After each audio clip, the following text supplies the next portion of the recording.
ഞങ്ങൾ സ്വാഭാവികമായിട്ടും വിചാരിച്ചത് തുടക്കത്തിൽ പോലീസ് അന്വേഷിച്ചു. ഞങ്ങളെ നിരുത്സാഹപ്പെടുത്തുന്ന രീതിയിലായിരുന്നു അവരുടെ മുന്നോട്ട് പോക്ക്. നമ്മൾ എന്ത് പറയുമ്പോഴും ഒന്ന് അന്വേഷിക്കാമെന്ന് പോലും പറയുന്നതിന് പകരം ഒരു നിഗമനത്തിലേക്ക് എത്തുകയെന്ന് പറയുന്നത് ഭയങ്കര വേദനയുള്ള കാര്യമായിരുന്നു.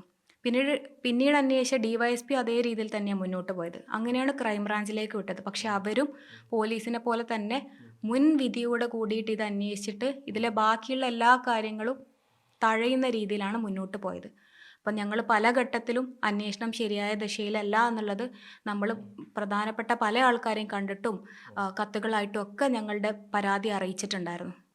ഇപ്പോൾ നിങ്ങൾ മുന്നോട്ട് വയ്ക്കുന്ന ആവശ്യം എന്താണ്? ഞങ്ങൾക്ക് ഈ വിഷയത്തിൽ സത്യസന്ധമായിട്ടുള്ള കൃത്യമായിട്ടുള്ള ഒരു അന്വേഷണം വേണം. ഈ മുൻധാരണയോട് കൂടി, അതായത് ഇത്തരത്തിലൊരു പരാതി കൊടുത്ത ഒരു കുട്ടി ഇങ്ങനൊരു സാഹചര്യത്തിൽ മരിച്ചിട്ടും ആത്മഹത്യ ആക്കണമെന്ന് നിർബന്ധം പിടിക്കുന്നത് എന്തിനാണ്? ഈ വിഷയത്തിൽ കൃത്യമായിട്ടുള്ള സത്യസന്ധമായിട്ടുള്ള ഒരു അന്വേഷണം നടക്കണമെന്നും ഇതിന് പിറകിലുള്ള വിഷയങ്ങൾ പുറത്തു കൊണ്ടുവരണം എന്നുള്ളതാണ് ഞങ്ങളുടെ ആവശ്യം. ഇത് ആരന്വേഷിക്കണം എന്നാണ് നിങ്ങൾ ആവശ്യപ്പെടുന്നത്? CBI അന്വേഷിക്കണം എന്നാണ് ഞങ്ങൾ ആവശ്യപ്പെടുന്നത്. അതിനു വേണ്ടിയിട്ടാണ് ഞങ്ങൾ മുന്നോട്ട് പോകുന്നത്. കോടതിയെ സമീപിച്ചില്ലേ അതിന് വേണ്ടിയിട്ട്?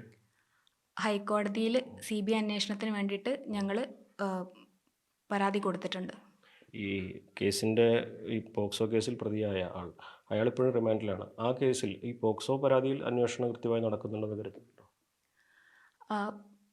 അതിൽ അവർ പോക്സോ കുറ്റപത്രം കൊടുത്തിട്ടാണുള്ളത്. അതിൽ വിചാരണ നടന്നുകൊണ്ടിരിക്കുകയാണ്.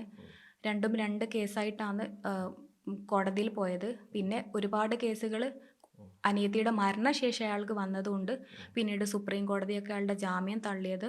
അങ്ങനെ കുറേ സാഹചര്യങ്ങൾ കൊണ്ട് അയാളിപ്പോഴും അകത്ത് ജയിലിൽ ഉണ്ട്. കുടുംബത്തിന് ഇപ്പോൾ ഈ സമയത്ത് പറയാനുള്ളത് ഇക്കാര്യത്തിലൊരു നീതി ലഭിക്കണം, അതിന് CBI അന്വേഷിക്കണം എന്നുള്ളതാണ് അല്ലേ?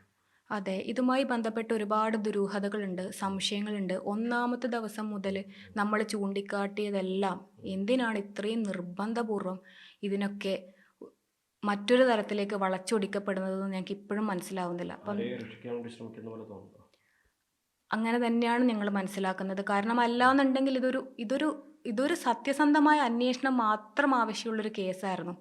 പക്ഷേ നമ്മൾ എവിടെ പോകുമ്പോഴും നമ്മളെ നിരുത്സാഹപ്പെടുത്തുന്ന രീതിയിൽ ചില ആൾക്കാർ ഇതിലെന്തിനാണ് പ്രവർത്തിച്ചത് എന്നുള്ളതിനെ കുറിച്ചിട്ട് ഇപ്പോഴും ഞങ്ങൾക്ക് ധാരണയില്ല.